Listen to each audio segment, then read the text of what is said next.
सतीश भोसले संदर्भातच बातमी आहे। खोक्याला पोलिसांनी घटनास्थळावर नेलाय। ढाकणे पिता पुत्रांना अमानुष मारहाण झाली त्या ठिकाणी तपास करण्यात येतोय। सतीश भोसले सध्या 6 दिवसांच्या पोलीस कोठडीमध्ये आहे। सतीश उर्फ खोक्या भोसलेने 19 फेब्रुवारी 2025 रोजी ढाकणे पिता पुत्रांना बावी परिसरातील डोंगरपट्ट्यामध्ये मारहाण केली होती, अशी तक्रार शिरूर पोलीस ठाण्यामध्ये दाखल करण्यात आली।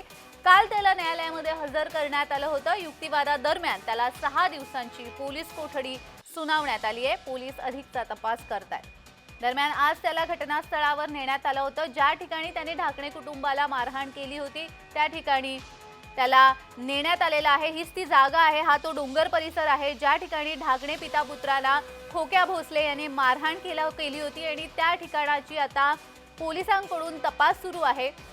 त्या ठिकाणी पोलिसांनी खोक्याला नेलेलं आहे। आपण या दृश्यांमधून पाहू शकतोय, ज्या ठिकाणी खोक्याने या ढाकणे पिता पुत्रांना मारहाण केली होती त्या डोंगर परिसरामध्ये आता त्याला नेण्यात आलेलं आहे। काल त्याला न्यायालयामध्ये हजर करण्यात आलं होतं आणि 6 दिवसांची पोलीस कोठडी सुनावण्यात आली होती।